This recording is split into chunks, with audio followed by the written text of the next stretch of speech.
And here with me on the show today is Director of the Marquette Law Poll, Charles Franklin. Charles, thank you so much for being with us this morning. Thanks for having me.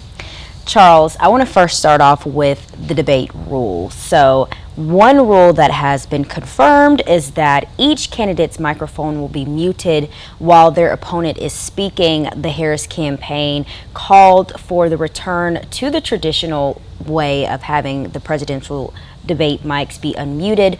Former President Donald Trump wanted to keep the same rules from the first debate with President Joe Biden in June. How could either scenario have impacted Harris's or Trump's performance during the debate? Yeah, so in that first debate, the mics were muted. That was Biden's request at the time. It was a little bit of a surprise that Harris wanted to unmute the mics throughout. There's been a lot of speculation that that was hoping that Donald Trump would interrupt and would come off badly from that. I think that's speculation.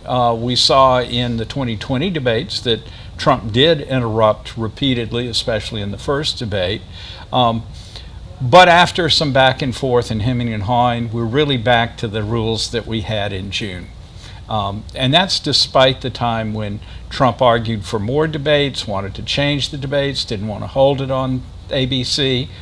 So despite all of that hoopla, we're back to where we were in June. I want to talk about some of the key issues we will likely see addressed on the debate stage Tuesday night: abortion access, the economy, immigration. How can we expect to see these two candidates approach those issues? Well, I think if they're smart and if they're in control of themselves, they'll stick to the talking points that they've developed through the campaign.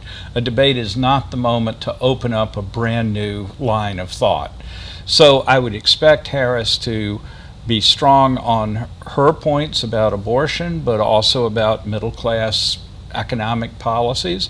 I would expect Trump to remain strong on his anti-immigration positions and on his tariffs, which he talked about in a speech this week as an economic platform. I think the question is, as reporters pose pointed questions, do we see them prepared to answer difficult questions that you can anticipate in advance? Or do one or either candidate flail in trying to answer a pointed question? I think that is the one area where candidates sometimes run into trouble in debates, trying to avoid the awkward question and end up giving an awkward answer instead. And to your point, the conversation on abortion, IVF procedures, we've seen the Republican Party, more specifically former President Donald Trump, kind of take a unique stance. We've kind of seen him shift a little bit as far as his original stance on those two issues, but how will we likely see that kind of play out? I think that's an area where you could anticipate the moderators asking Trump questions about his changing positions on abortion and the lack of clarity about what he actually stands for. He's upset anti-abortion activists in the last couple of weeks by saying he opposes a 6-week ban on abortion, thinks it should be longer.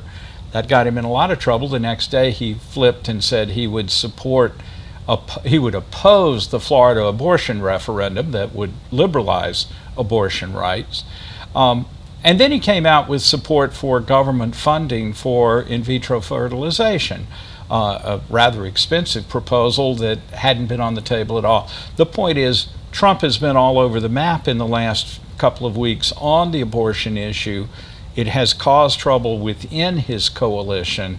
So a pointed question from the moderators on this issue may try to pin him down. I doubt that anybody will pin anybody down on these things, but what answer does Trump give, and is it an answer that works for him in that context of, is he flip-flopping on this issue? Independent and undecided voters have been a major focus in this election, especially when you're considering states like Wisconsin that were decided by such close margins. Will this debate be an opportunity to galvanize those voters? I think debates always are an opportunity. They often don't move the needle very much, but look back to the June debate and you can certainly see how a debate can completely upend a presidential candidacy. That was clearly the worst debate since 1960, when modern debates began, and it had dire consequences. Normally what we see is voters like what they see from their candidate, they dislike what they see from the other candidate, and so there's not much movement.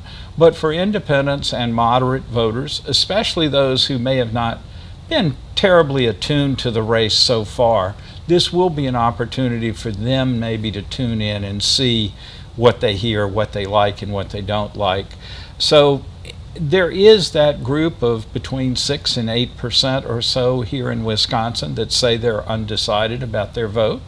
And I think that is the area where you could see a little bit of shift coming from the debate, especially if one candidate has a particularly good night and the other a particularly bad night. Usually we see an advantage to one side or the other, but it doesn't really shift the race dramatically. But here, talking about independent and moderate voters, a little bit of a shift could matter here in Wisconsin. Charles, your latest Marquette Law School poll released showed a close matchup between former President Donald Trump and Vice President Harris. And you will actually be releasing another poll following the presidential debate this week. With less than 60 days left on the campaign trail, what should be the focus for these two candidates? I think they still focus on mobilizing their base. There's such a belief that it's all about turnout and whether you can get every single Republican to turn out, every single Democrat to turn out. So that's an important area. But for that, less than 10% that's still important of independents, moderates, people who haven't decided, some outreach to them, some attempt to appeal to those voters is an important goal of most debates. We'll see if they manage to do that. The race here has remained close in most polls. There are a couple that show Harris a little bit ahead. There are a couple that show Trump slightly ahead. We'll see what my poll shows next week. But a close race here and nationally still seems in the cards. Does something in this debate tip it away from that very close race in favor of one candidate or another, and especially what happens here in the swing states? Charles Franklin, Marquette Law School poll director. Charles, thank you so much for being on the show with us today. Thank you.